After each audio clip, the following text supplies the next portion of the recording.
ఇన్ని సంవత్సరాలు మేము శత్రువుగానే ఉన్నాము. చదువుకునేటప్పటి నుంచి కూడా, విద్యార్థి దశ నుంచి కూడా చంద్రబాబుతో పోరాడే యూనివర్సిటీలో నేను యూనివర్సిటీ స్టూడెంట్స్ యూనియన్ అధ్యక్షుడయ్యాను. యునానిమస్గా పోటీ ఎవరు కూడా పోటీ చేయకుండా మరి అప్పటి నుంచి ఇప్పుడు దాకా చంద్రబాబుతో వ్యతిరేకంగానే ఉన్నాను.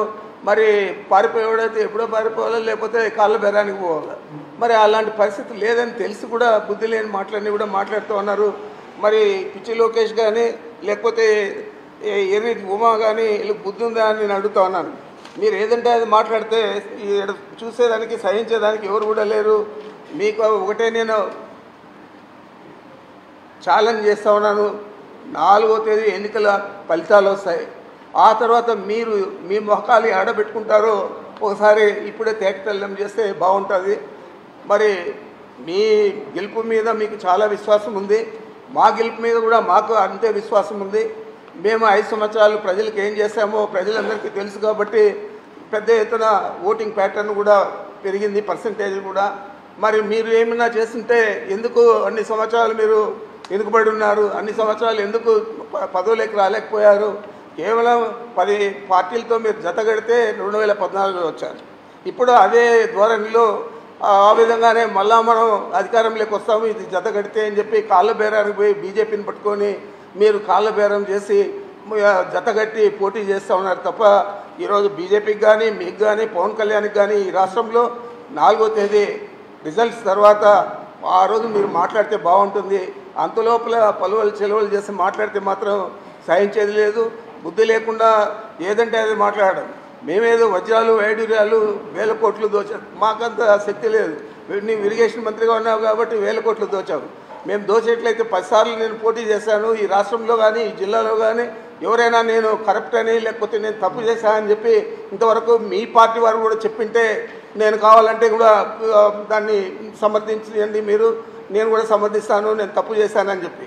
నేను ఏమి చేయకుండా వ్యాపారం చేసి ఆ డబ్బులు తెచ్చి రాజకీయాలు ఇక్కడ చేస్తామంటే మీరు నాకేదో బురద చుట్టూ పూసే విధంగా, మా పార్టీకి బురద పూసే విధంగా, మా నాయకుడు పారిపోయినట్లు చిత్రీకరించే విధంగా మీరు మాట్లాడడం అనేది చాలా దురదృష్టకరం, సహించడానికి. ఈ విధంగా మీరు మాట్లాడితే మాత్రం మేము కూడా ఈదులు లేకొచ్చి మిమ్మల్ని ఏ విధంగా మాట్లాడాలనో ఆ విధంగా మాట్లాడతామని చెప్పి తెలియజేస్తా ఉన్నా.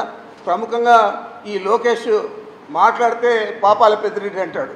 మీ నాయన పాపాల చంద్రబాబు. ఎందుకంటే ఎంతోమందిని చంపించేశాడు.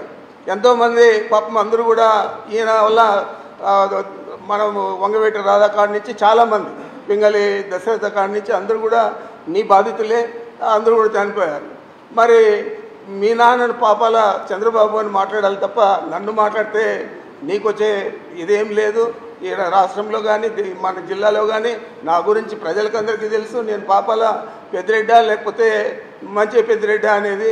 మరి ఈ విధంగా మీరు దుర్భాషలన్నీ ఆడి ఒక రాజకీయ విలువలన్నీ కూడా తగ్గించే విధంగా రాజకీయాల్లో ఉండే రాజకీయ నాయకులందరూ కూడా ఇలాగే ఉంటారు అని చెప్పి మిమ్మల్ని చూసి ప్రజలందరూ కూడా అనుకునే విధంగా మీరు మాట్లాడడం తగదని చెప్పి ఈ విధంగా మాట్లాడితే ఇంకా ఇంతకంటే ఎక్కువగా మాట్లాడగలుగుతామని చెప్పి మీ ఇద్దరికి కూడా బుద్ధి చెప్తా ఉన్నానని చెప్పి మీకు మనవి చేస్తా ఉన్నాను. ప్యాటర్న్ ఏంటంటే ఇప్పుడు ఆల్రెడీ ఇప్పుడు మనకి నైట్ అయ్యేసరికి చాలామంది గుంపులుగా చేరటాలు, గంజాయి తీసుకోవడాలు రోడ్ల మీద నేను చాలా సందర్భాల్లో చూశాను. ఎక్కువ నేను పాయకరపేట నుంచి వచ్చేటప్పుడు కానీ జర్నీస్ చేసేటప్పుడు కానీ చూసుకుంటే ఒక చిన్న చిన్న గట్ల మీద గ్రూప్ ఆఫ్ పీపుల్ కూర్చోవటం, ఆ వచ్చే వాళ్ళు వచ్చే వెహికల్స్ని ఆపడం, చైన్ స్నాచింగ్స్ ఇవన్నీ కూడా చాలా ఎక్కువగా జరుగుతున్నాయి.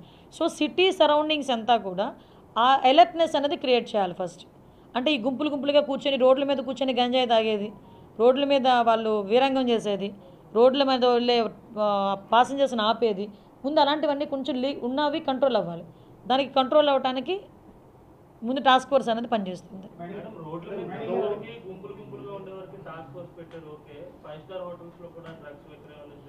అమ్మ ఇంకొకటి కూడా చెప్తున్నా, ఇప్పుడు ప్రతి ఒక్క చోట పోలీసులు వెళ్ళి కూర్చొని చూడలేరు. ఎస్, నేను అది సిటిజన్ పార్టిసిపేషన్కి కూడా నేను ఇంకొకటి కూడా మేము మాట్లాడుకున్నాం.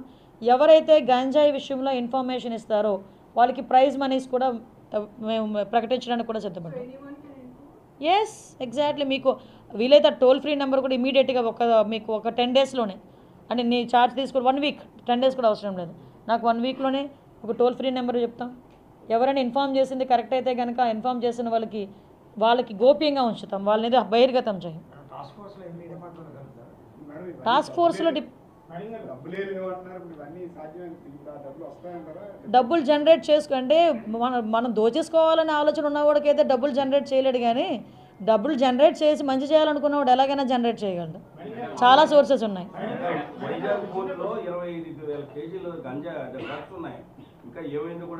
నేను ఇందాక అడిగానండి సిబిఐ ఎంక్వైరీ, ఇందాక సిపి గారిని అడిగాను ఆ విషయం కూడా, ఏంటి దాని పరిస్థితి ఏంటని అడిగితే సిబిఐ ఎంక్వైరీలో ఉందన్నారు. నేను ఒకసారి అది కూడా తెప్పించుకుంటాను.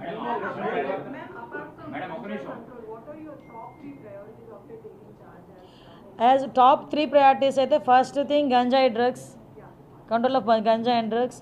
Second thing is protection of women. Third కూడా ఏంటంటే భూములు కబ్జాలు కాకూడదు.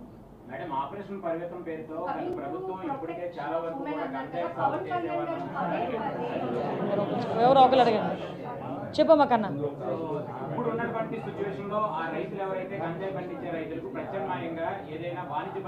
ఎస్ ఎగ్జాక్ట్లీ, మీరు మంచి పాయింట్ అడిగారు. యాక్చువల్గా ఒక నిమిషం విజయ్, సాగు అనేది గత లాస్ట్ 30 years నుంచి జరుగుతుంది. ఇప్పటికీ టిల్ అదే కంటిన్యూ అవుతుంది. మీరు ఆ మూలాలను ఏదైతే ఆ రైతులను అక్కడి నుంచి పండించకుండా ఇవన్నీ చేస్తే ఉపయోగం ఉంటుందా? అంటే ఒకటేంటంటే ఒకటి భయం క్రియేట్ అవ్వాలి, 2 వాళ్ళకి లైవ్లీహుడ్ కావాలి. ఈరోజు గంజాయి ఎందుకు పండిస్తున్నారు? వాళ్ళు గిరిజనులు, అందరూ కూడా అమాయకులు. వాళ్ళు గిరిజనుల చేత పండిస్తున్నారు. వాళ్ళు కొంతమంది పెట్టుబడి పెడుతున్నారు, వెళ్ళి ఎకరాకి 1,00,000 ఇస్తాను, ఎకరాకి 2 లక్షలు ఇస్తాను అని వాళ్ళకి చేత పండిస్తున్నారు. ఆ తాలూకా దాని రెస్పాన్సిబిలిటీ అంతా పాపం ఆ గిరిజనులు భరిస్తున్నారు. రేపు పొద్దున్న ఎవరైతే పెట్టుబడి పెట్టాడో వాడు దొరకడు.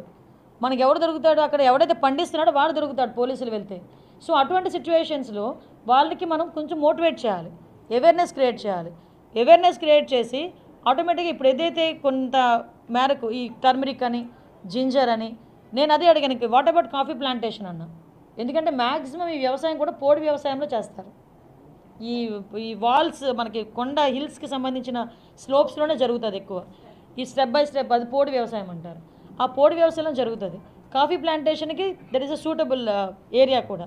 అది అడిగితే కలెక్టర్ గారు చెప్పారేంటంటే మొన్నటి వరకు సెంట్రల్ గవర్నమెంట్ సపోర్ట్ చేసే డబ్బులు ఇచ్చేదట, సడన్గా సెంట్రల్ గవర్నమెంట్ ఆపేసిందట. ఎన్ఆర్జీఎస్ టర్నప్ చేశారనమాట దాన్ని.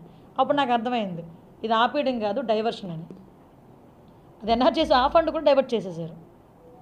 అంటే పేదోడు తినే కూడుని కూడా డైవర్ట్ చేసేస్తున్నారంటే, చేశారంటే వీళ్ళు ఒకసారి ఆలోచించండి.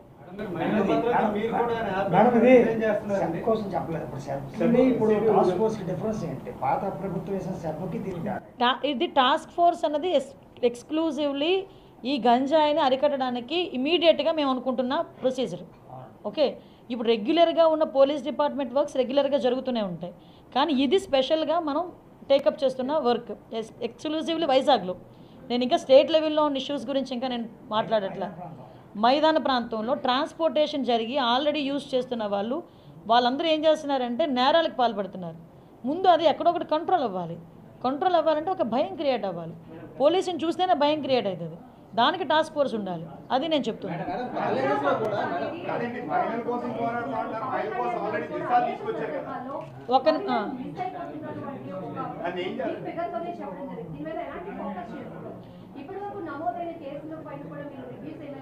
లేదమ్మా, కంపల్సరీ ఎంక్వైరీ చేస్తాం. ఇప్పటివరకు నమోదైన కేసుల గురించి కూడా ఎక్కడెక్కడ మిస్ అయ్యారు ఏంటి అన్నది కూడా చాలా క్లియర్గా మేము ఒకసారి మానిటర్ చేసుకుంటాం.